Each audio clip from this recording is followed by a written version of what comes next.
नमस्कार मित्रांनो, स्वागत आहे पुन्हा एका नवीन व्हिडिओमध्ये। तर मित्रांनो, आजच्या ह्या व्हिडिओमध्ये आपण बघणार आहे एखादं साधं सोप्या पद्धतीचं इंडिकेटर सेटअप। इंडिकेटरचं सेटअप म्हणजे काय, त्यामध्ये कुठलं काही जास्त सेटिंग करायचे नाहीत आपल्याला।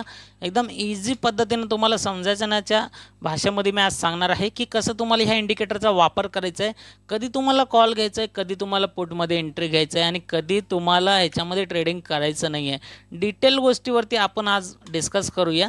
तर सर्वात आधी मी इथं काय केलेलं आहे, बँक निफ्टीचं चार्ट घेतोय। तुम्ही काय करू शकता, ह्याला निफ्टीमध्ये पण ट्राय करू शकताय। का बरं असं सांगतोय मी, कारण की तुम्हाला मी जर दोन्ही गोष्टी दाखवले, निफ्टी बँक निफ्टी, तर त्या ठिकाणी तुमचा एक्सपिरियन्स होणार नाही। म्हणून मी एक दाखवतोय आणि तुम्ही निफ्टीमध्ये याला ट्राय करू शकताय। आणि 5 मिनिटाच्या टाईम फ्रेमवरती मी तुम्हाला दाखवत आहे।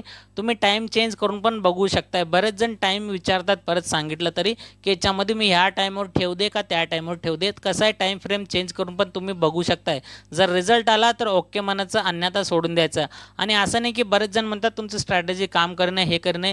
बघा, मी कुठल्याही प्रकारचं तुम्हाला 1 रुपयाही पैसा मागत नाही आणि माझ्या नावानं कोण मागत असेल तर त्यांना पण चुकून देऊ नका, कारण मी सगळ्या गोष्टी फ्री ऑफ कॉस्टमध्ये शिकवायला लागलो इथं या ठिकाणी। तर तुम्हाला फ्री ऑफ कॉस्टमध्ये जर नॉलेज घ्यायचं असेल तर तुम्ही चॅनलवर टिकू शकता, अन्यथा तुम्ही सोडू शकताय। ओके, तर या ठिकाणी मी एकदम सिंपल पद्धतीनं आता आपण सुरुवात करूया आजच्या ह्या स्ट्रॅटेजीला।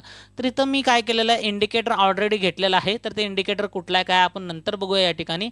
तर इथं आपल्याला काय करतोय, हे आपलं नॉर्मल चार्ट आहे आणि त्या इंडिकेटरचा जर आपण ओपन केला, त्या इंडिकेटरला वापर केला तर इथं बघू शकता मी चालू केल्याबरोबर कॅन्डलचं कलर जे आहे ते बदलून गेलेलं आहे एकदम।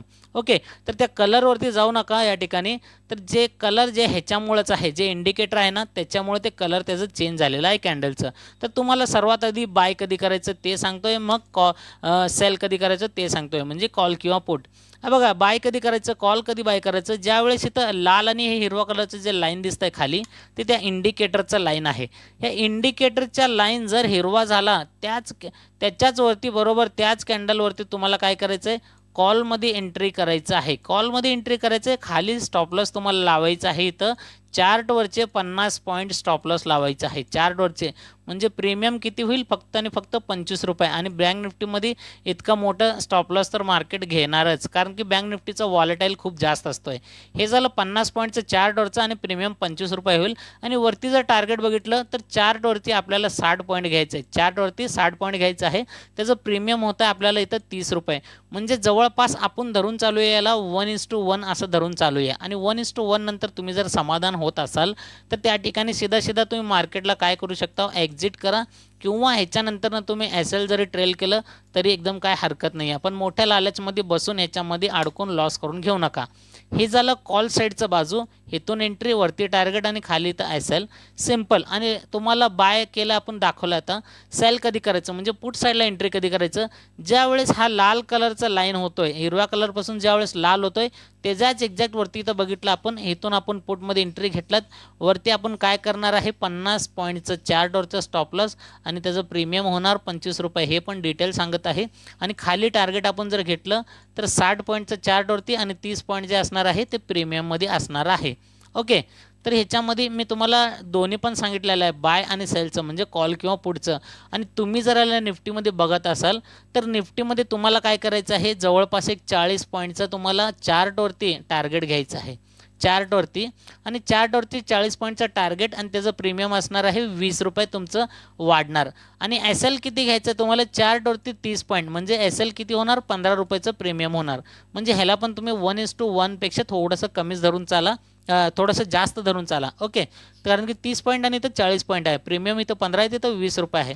तर 1:1 नंतर तुम्ही एकतर एक्झिट करा किंवा एस एल ट्रेल करा, हे डिटेल सांगितलेलं आहे। आणि एक कंडिशन एक सांगतोय तुम्हाला, आता जर समजा इथे हिरवा कलर आलं म्हणून त्या हिशोबाने तुम्ही वरती इथं ट्रेड घेतला तिथं, ओके, ट्रेड घेतलात तुम्ही कॉल साईडला, तर बरेच जण म्हणतात की सर एवढं पण हे जे राईड आहे एवढं, हे पण जर आपण कॅप्चर केलं तर किती चांगलं होईल। तर बऱ्याच जणांचं असं पण वाटतं की एवढं अर्ध्यामध्येच कशाला घ्यायचं, आपण इथूनच जर ट्रेड मिळालं तर त्यासाठी तुम्हाला गरजेचं आहे कॅन्डलस्टिक पॅटर्न आणि चार्ट पॅटर्न शिकणं गरजेचं आहे. आता इथं चार्ट पॅटर्न तर नाही आहे, पण कॅन्डलस्टिक पॅटर्न काय म्हणतंय, हे जे लाल कलरचं दिसतंय तुम्हाला, हे जे आहे हॅमर कॅन्डल आहे. हॅमर सिंगल कॅन्डलस्टिक पॅटर्न आहे. तुम्हाला जर कॅन्डलस्टिक पॅटर्नचा नॉलेज असेल तर तुमची एंट्री इथं बसणार नाही आहे, तुमची एंट्री इथंच बनेल आणि इथून इथपर्यंत तुम्ही राईट घेणारच घेणार. त्यानंतर इंडिकेटच्या माध्यमातून तुम्ही इथून पण अजून कंटिन्युअसली घेऊ शकताय. त्यासाठी कॅन्डलस्टिक पॅटर्न शिका, आपल्या चॅनलवरती अवेलेबल आहे. किंवा एखादं चार्ट पॅटर्न बनलं ते पण शिकू शकताय.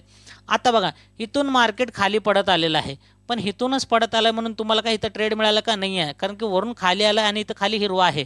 पण तुमचं ट्रेड कुठं मिळालं? पुट साईडचं इथं लाल झालेलं आहे. लाल झाल्यामुळे ह्याच्यावरती तुम्ही इथून पुटमध्ये एंट्री करणार.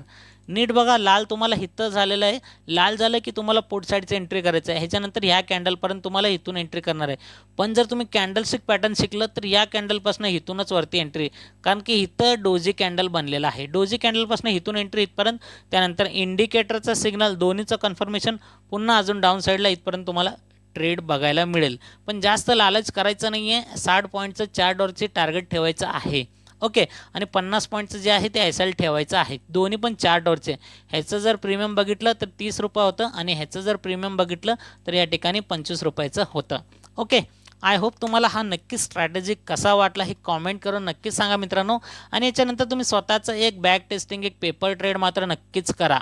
ओके, कारण की हा व्हिडिओ फक्त आणि फक्त मी एज्युकेशनल पर्पजच्या हेतूनेच बनवतोय. बाकी तुमच्या जबाबदारीनेच तुम्ही ट्रेडिंग करावं. मी कुठल्याही प्रकारचं तुम्हाला फोर्स करणार नाही. आणि आता अजून एक कंडिशन सांगतोय. जर समजा इंडिकेटर आपल्याला इथं रेड कलर, ग्रीन कलरचं आहे, त्यानंतर आपण इथून कॉलमधून एंट्री करतोय.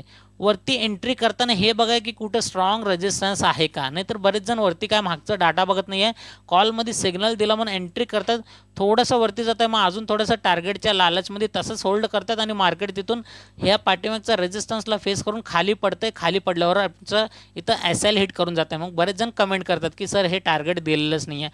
टार्गेट दिलं होतं, एवढ्या पुरतं दिलं होतं ना, तर ह्याच्यामध्ये तुम्ही 15 पॉईंटचं स्कॅल्पिंग जरी केलं असलं तरी खूप बेटर तुम्हाला रिझल्ट या ठिकाणी बघायला मिळालं असतं. पण तुमचे टार्गेट कसं आहे, पूर्ण आबाळात जाण्यात मोठे टार्गेट तुम्ही मनात धरून बसलेलं असताय. कधी कधी काय वेळेस कंडिशन खराब असतील तर त्या ठिकाणी तुम्ही टार्गेटला कमी पण धरून चालू शकताय. आता इथं आपण कॉल बाय केलं, वरती रेजिस्टन्स आला, आपण तर काय करणार, म्हणून छोटं मोठं टार्गेट घेऊन बाहेर पडा. आता आपण इथं पुटमध्ये एंट्री केलंय, खालीचे तर सपोर्ट आलाय, मग काय करणार, याला सपोर्ट घेऊन मार्केट वर जाऊ शकताय. म्हणून एंट्री करताना कॉल आणि पुटमध्ये एंट्री करताना, कॉलमध्ये एंट्री करताना वरती रेजिस्टन्स बघा आणि त्यासोबतच एक सायकोलॉजिकल नंबर पण आहे का बघा. आणि खाली पुटमध्ये एंट्री करताना इथे या ठिकाणी सायकोलॉजिकल नंबर पण बघा आणि खाली कुठं रेजिस्टन्स आहे का हे पण तुम्ही नक्कीच चेक करा. बाकी पूर्ण डिटेल गोष्टी तुम्हाला मी समजून सांगण्याचा प्रयत्न केलेला आहे.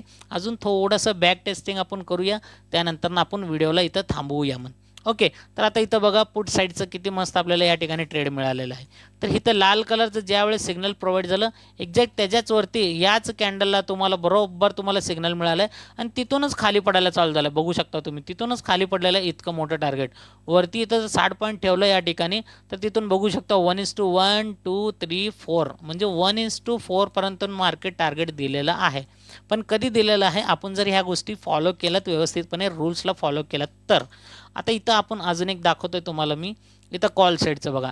ज्यावेळेस लालपासून ग्रीन झालं, ग्रीन ज्या लेवलला झालं त्याच्याच एक्झॅक्ट वरती तुम्ही जर बघितलं, या कॅन्डलपासनं 3 कॅन्डल टाईमपास केलं, तिथून नंतरनं मोठं रॅली इथपर्यंत दिलेलं आहे. इथं तुमचे एंट्री इथपर्यंत म्हणजे टार्गेट, आणि हे कुठं आहे, इथपर्यंतच तुमचं SL आहे. 1:2चं इथं पण तुम्हाला टार्गेट बघायला भेटलेलं आहे. ओके, आय होप मित्रांनो, आशा करतो तुम्हाला हा व्हिडिओ, हा कॉन्सेप्ट एकदम जबरदस्त वाटलेला असेल. आणि मी सांगतोय म्हणून लगेच काय एंट्री करायला जाऊ नका. बॅक टेस्टिंग, पेपर ट्रेड अभ्यास मात्र नक्कीच करा.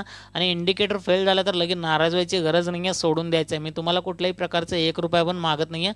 फ्री ऑफ कॉस्टमध्ये तुम्हाला ह्या गोष्टी नॉलेज देत आहे. त्याच्यामधून तुम्ही काय शिकत असाल तर ते तुमच्या डोक्यालिटीवरती अवलंबून आहे. बाकी ज्यांना काय आवडत नाही आहे त्यांनी व्हिडिओ नाही बघितलं तरी चालतं. उगाच विनाकारण कुठलीही कमेंट करू नका की ही स्ट्रॅटेजी फेल झालं, ते फेल झालं म्हणून. कारण की कुठलीही स्ट्रॅटेजी ही 100% वर्क करत नसते मार्केटमध्ये. जर तसं असलं असतं तर बरेच जण आज पैसा कमवून बसले असते. ओके, तर चला मित्रांनो, भेटूया पुढच्या अशाच एका नवीन टॉपिकसोबत, एका नवीन व्हिडिओमध्ये. तोपर्यंत good bye and thank you so much मित्रांनो. तर मित्रांनो, आता तुम्हाला पटकन इंडिकेटरचे सेटिंग सांगतो या ठिकाणी. तर इंडिकेटर सेक्शनमध्ये जायचं आहे. या ठिकाणी तुम्हाला टाईप करायचं आहे एंड. ओके. अँड पॉइंटेड, तर इथं बघू शकता एंड पॉइंटेड. तर हे एंड पॉइंटेड टाकल्यावर तुम्हाला बरेचसे या ठिकाणी नावं दिसतील. तर तुम्हाला काय करायचं, मी जे टिक मार्क करतो त्यालाच तुम्हाला घ्यायचं आहे. And pointed SSA of normalized price oscillator, हे तुम्हाला जे मी टिक मार्क केलेलं आहे ह्याच इंडिकेटरला तुम्हाला अप्लाय करायचं आहे. पुढे लॉक्स म्हणून लिहिलं आहे, हे नंबरपाशी काय लक्ष देऊ नका, हे कम जास्त होत असतात. तर ह्याच इंडिकेटरला कुठल्याही प्रकारचं तुम्हाला या ठिकाणी म्हणजे ज्यावेळेस आपण टाईप करतो तिथं तुम्ही बरोबर ह्याचं जे स्पेलिंग आहे ते मिस्टेक करू नका. स्पेलिंग मिस्टेक केलं तर हे इंडिकेटर तुम्हाला दिसणार नाही आहे. आणि ज्याला मी मार्क केलेलं आहे त्याच इंडिकेटरला घ्यायचं आणि हे फक्त आणि फक्त तुम्हाला ट्रेडिंग व्ह्यूवरती बघायला मिळेल. बाकी दुसऱ्या कुठल्या ब्रोकरेज ॲपवरती तुम्हाला हे कदाचित इंडिकेटर मिळेल किंवा नाही मिळेल. त्यासाठी तुम्ही याला प्रयत्न करा ट्रेडिंग व्ह्यूवरती बघण्याचा. ओके, चला भेटूया पुढच्या व्हिडिओमध्ये.